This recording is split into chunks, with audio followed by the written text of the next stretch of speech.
Episode 8 की शुरुआत में हॉस्पिटल में सरब का इलाज चल रहा होता है। इतने में सरब का एक आदमी नकली पुलिस वाला बनकर सरब के रूम में आता है और वो सरब को बिना किसी की नजरों में आए बचाकर वहाँ से निकाल लेता है। इधर हम जेल में डीजे को देखते हैं और डीजे को उस आदमी के मर्डर के जुर्म में पकड़ा गया था, पर डीजे रंजीत से साफ कह देता है कि मैंने किसी का खून नहीं किया। इस पर रंजीत कहता है कि मैं जानता हूँ तुमने किसी को नहीं मारा बल्कि निम्मा ने खून किया है। अगर तुम निम्मा के खिलाफ गवाही दे दोगे तो मैं तुम्हें छोड़ दूंगा, लेकिन डीजे ऐसा करने से मना कर देता है। दूसरी तरफ निम्मा भी डीजे को जेल से निकालने का तरीका सोच रहा था। साथ ही निम्मा जानता था कि डीजे को सिर्फ बाजवा ही जेल से निकाल सकता है, इसलिए वो उससे मिलने चला जाता है। वहाँ वो उससे कहता है कि अगर तुम मेरे दोस्त को जेल से बाहर निकाल दोगे तो मैं तुम्हें काफी सारा पैसा दूंगा, मगर बाजवा इसके लिए मना कर देता है और यहाँ निम्मा गुस्से में चला जाता है। फिर हरलीन भी अपने भाई से मिलने के लिए जेल में आती है तो रंजीत उससे कहता है कि तुम्हारा भाई निम्मा का इल्जाम अपने सर पर ले रहा है और तुम्हें अपने भाई को समझाना चाहिए। इस पे हरलीन कहती है कि सर निम्मा किसी का खून नहीं कर सकता और निम्मा ने बचपन से काफी दुख सहा है।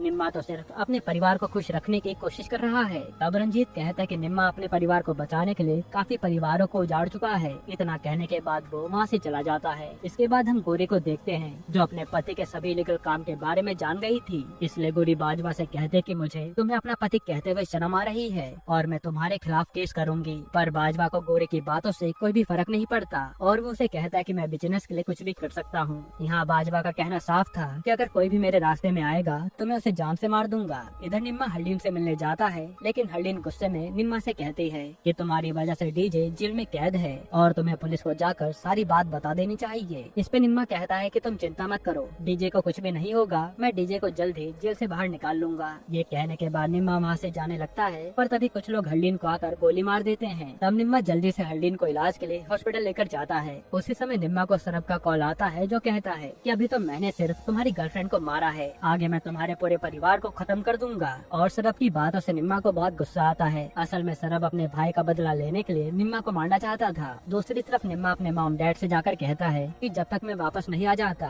तब तक आप लोग घर से बाहर मत निकलना। और निम्मा को इतना घबराया हुआ देखकर उसके मॉम डैड काफी टेंशन में आ जाते हैं। फिर निम्मा सोच लेता है कि वो सरब को जाकर खुद ही मारेगा। तभी हम बाजवा को देखते हैं और जब से सरब जेल से भागा था तब से पुलिस हर जगह सरब को ढूंढ रही थी और सरब की वजह से बाजवा को भी काफी परेशानी झेलनी पड़ रही थी। इसी वजह से वो सरब को मारना चाहता है। इसके बाद जब रंजीत अपने ऑफिस में बैठा होता है उसी समय एक ऑफिसर रंजीत को एक टेप लाकर देता है। उस टेप के जरिए निम्मा रंजीत से कहता है कि उस आदमी का खून डीजे ने नहीं बल्कि मैंने किया है और मेरे साथ काफी सारे लोग ड्रग्स का काम करते हैं, उन लोगों में बाजवा सबका बॉस है। ये सुनते रंजीत के होश उड़ जाते हैं क्योंकि उसने कभी सोचा नहीं था कि उसका दोस्त बाजवा ऐसा कुछ करेगा। फिर रंजीत पूरे शहर में निम्मा को ढूंढने लगता है। वहीं बाजवा भी सरब को मारने के लिए भुप्पी की मदद लेता है। तभी हम निम्मा को देखते हैं। निम्मा गुस्से में सरब के पास आता है और यहाँ इन दोनों के बीच में लड़ाई शुरू हो जाती है। तभी लड़ाई के बीच में निम्मा सरब से कहता है कि मैं सब कुछ पहले की तरह ठीक करना चाहता हूँ, लेकिन सरब उसकी बात नहीं मान रहा था। उसी समय बाजवा के आदमी सरब और निम्मा पर हमला कर देते हैं। तब निम्मा और सरब मिलकर एक साथ सारे आदमियों को मार गिराते हैं। हालांकि इस लड़ाई में निम्मा बुरी तरह घायल हो गया था।